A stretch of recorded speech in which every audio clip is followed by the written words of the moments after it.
through the mystic eye, eminent personalities from various walks of life in conversation with Sadhguru.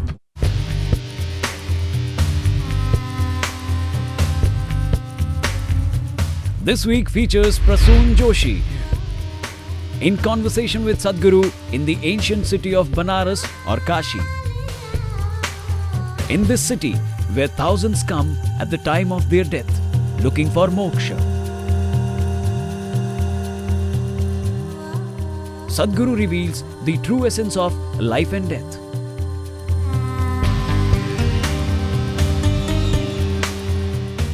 Prasoon, a noted lyricist and scriptwriter, represents a new era of creativity in India.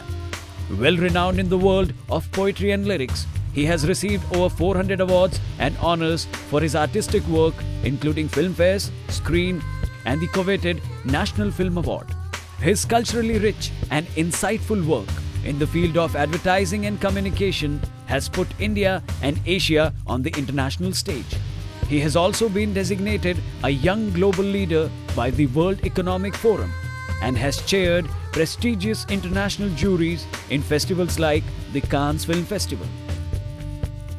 Watch as Prasoon seeks to explore the very mechanics of death and as Sadhguru demystifies this process. A question I always ask about yoga, and I feel these asanas, and it's my point of view, I mean maybe absolutely wrong, but I feel there's too much of greed in that to learn from other animals. You know, why snake is doing like this, why... Whoever told you this? I think like that, I'm telling you, that's why I'm asking. No, whoever told you that we learned it from the snake? I mean, you say this asana, that asana, I feel that why are you doing like a dog and why are you doing like a lion, you know? Everything you want to learn from, anybody has anything, I want to get the best of it. No. Is it greed or is it… No, the yoga that you have heard about and come in touch with is a rebound from American coast. Okay. People are writing books saying yoga started in California and Madonna was the first practitioner. Okay. Yoga started over 15,000 years ago when Adiyogi taught yoga to his first 7 disciples who are today celebrated as Saptarishis. The yoga that he taught is not a physical exercise, nor is it about animals.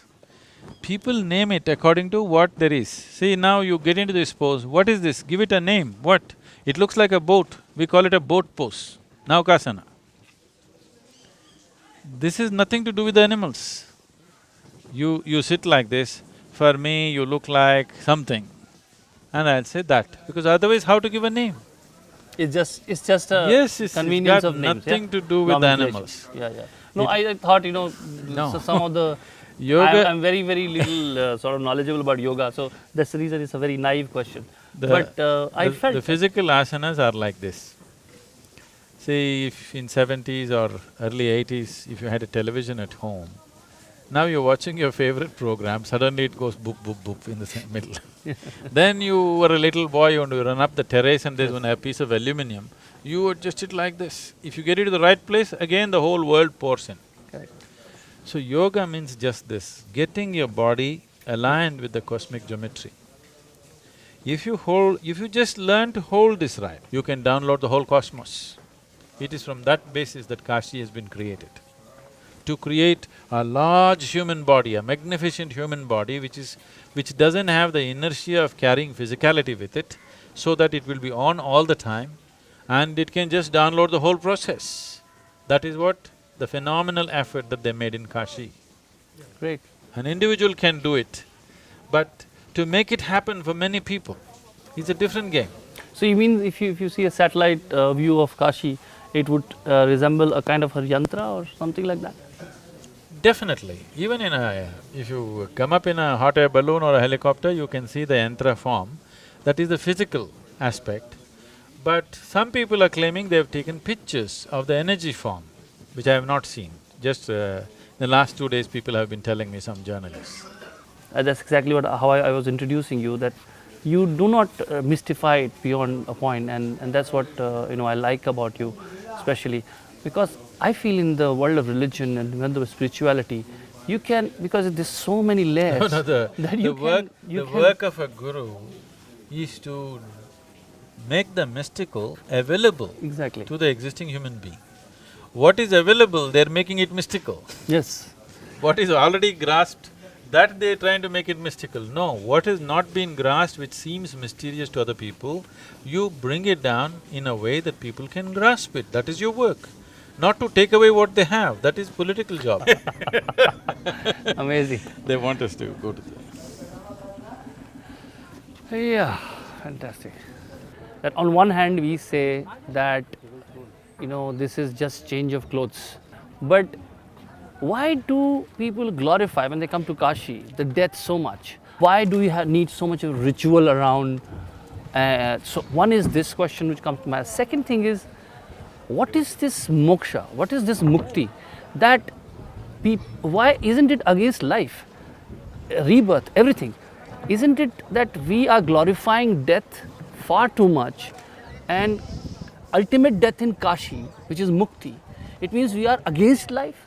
We think that being reborn is a curse? These are the questions which I wanted to ask you. Did you enjoy your school? Yes, Your I did. schooling, you enjoyed it? Yes. But were you very eager to go to college? So when you passed out of your Yes, I think so. 10th or 12th standard, Yeah. suppose we admitted you again to kindergarten Yeah. because you enjoyed it so much, would you like it? Or would you like to go to college?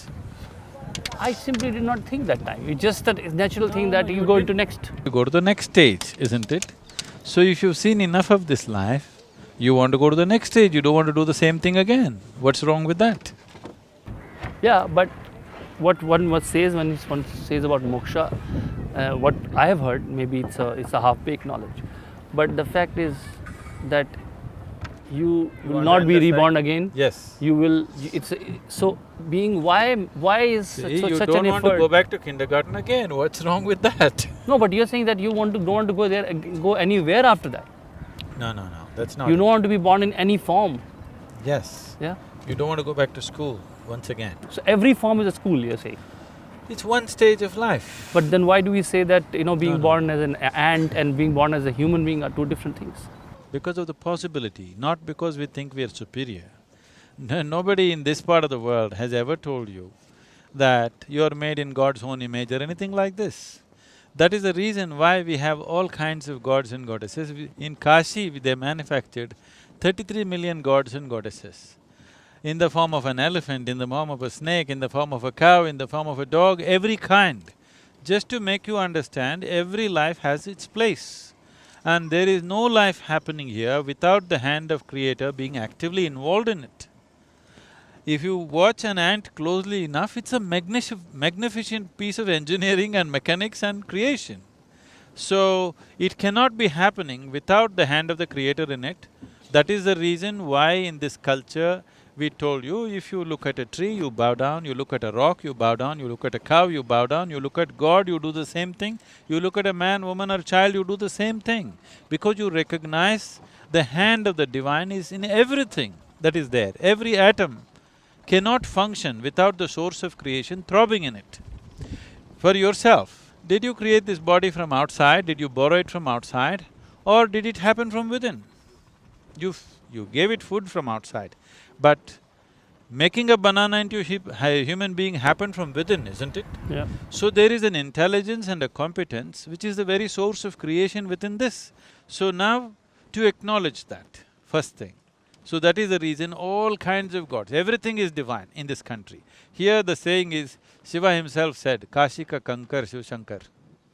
Every stone in Kashi is Shiva. Yeah. So you don't bow down to one thing and not bow down to another thing. Everything you bow down because everything has an element of the source of creation. The possibility of human being is that you can realize that. Yeah, but the fact that Kashi is so significant, what is the significance of this city?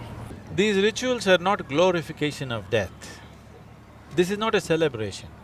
This is a scientific process. Being in Mumbai city, you might not know this. If you ask the people in the villages or if you run an undertaker's business, you would know this. A dead body up to 11 to 12 days continues to grow its nails and hair and things like that. It's a fact of life. I've heard this, yes. So because when you When you happened in your mother's womb, you didn't happen like a flash. It happened slowly over a period of time. Similarly, when the prana leaves the body, it happens slowly. Someone may be practically dead.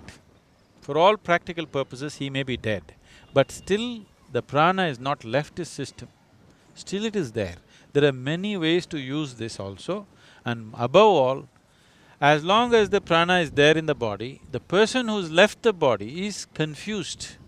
See, from outside observers, we think he is dead. As far as he is concerned, he slipped out of the body. When I say slipping out of the body, let's set up a proper perspective for this.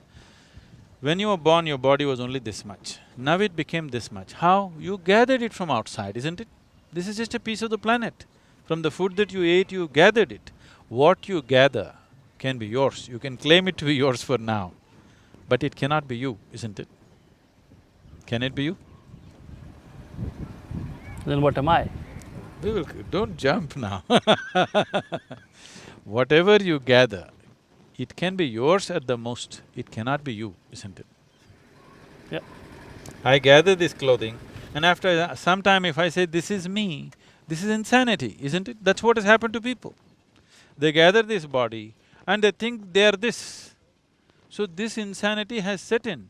Because the majority is with you and we are following democratic systems, whatever the majority says is right.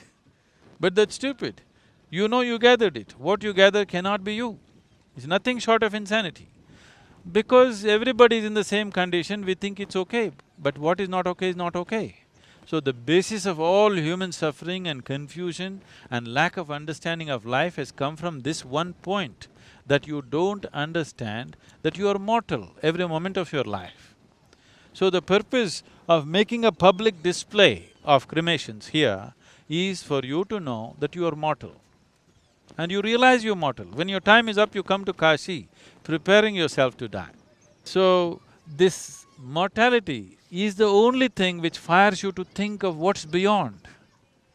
If you were immortal, you wouldn't think of anything, your life would have no meaning, isn't it? Only because it's going to end. And what is going to end is just what you gathered. This body is a loan that you've taken from this planet. You take the loan from the planet. When the time to repay comes, because most people have made nothing of it except thinking rubbish in their head, psychological realities, however big they may be, they will collapse in a moment.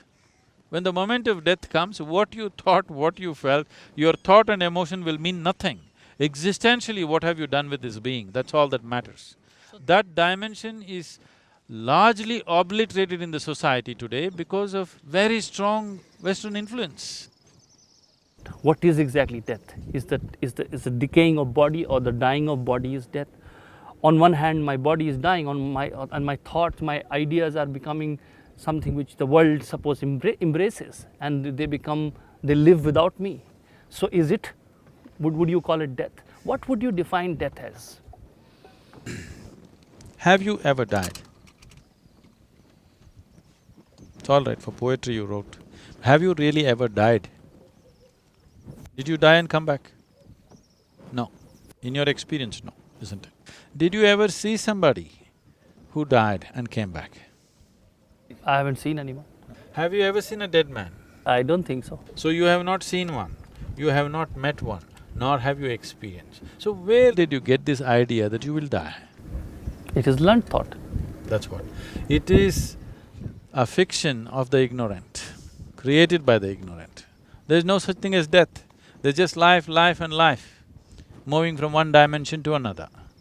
So only when people are ignorant and their vision of life and their perception of life is very limited to physical nature of the existence, then they will think of life and death. Otherwise, there's just life and life. Wonderful, wonderful. So you are saying death does not exist? Don't believe me what I say, I am only asking you, let us remove… No, I understand what you're saying. Let us remove what's not true. Let us not talk about truth. No, but if you forget philosophy and you see what you see, is that there was a person whom you could touch and feel? No, That person. there was a body that you could touch and feel. Many times desperately you tried to touch the being, but you never did. At the most, you touch their body, you touch their thoughts, you touch their emotions, you try to touch them, but you never did. But you feel their absence when they are not there. Because a body is missing, a mind is missing, the chatter is missing, emotions are missing.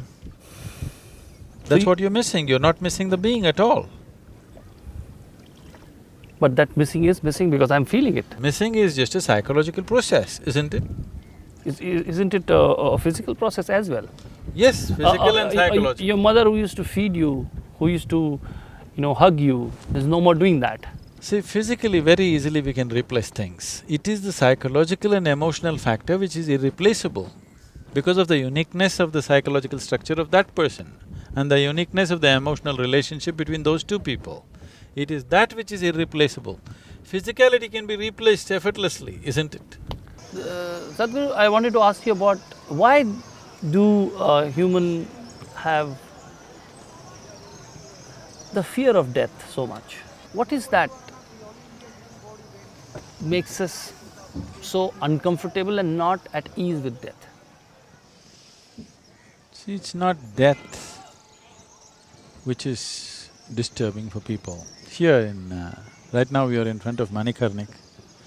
Right next to that is the Kalabhairav temple. What you see there is Kalabhairav temple. Bhairav is one who takes you beyond fear. Kal Bhairav is the fear of time. It is the fear of time, it's not the fear of death. In fact, in southern Indian languages, that is the terminology used for death. Kalamaitanga, Kalamai poinaru, Kalavadaru, all southern Indian languages say his time is up. So, the fear is always about the time. Time is the basis of fear. If you had limitless amount of time, it wouldn't matter, isn't it? It is time is running out. If something happens, time is the issue. If something doesn't happen, time is the issue. Yeah. So, death essentially means your time is up. So, it is a limited amount of time which you are referring to as life. And you know, if you do not do certain things within that span, you will be unfulfilled in so many ways. So, people who live a very full-fledged life, you will see when the time to leave comes, they will live much more gracefully than people who have not lived a total life. If their experience is big, they've lived very joyfully with a huge sense of ecstasy about life, such people will die with ease. Actually, those are the people who should not be eager to go, isn't it? People who have a bad life should be wanting to go, but that's not the truth. So the discomfort and the fear is nothing but the fact that the time is Yes, not there. that is why Kal Bhairav. If you are free from the fear of time, you are free from fear itself, absolutely. Kal is also seen as black because you don't see what is next. It's completely dark. Time hides what is tomorrow, isn't it?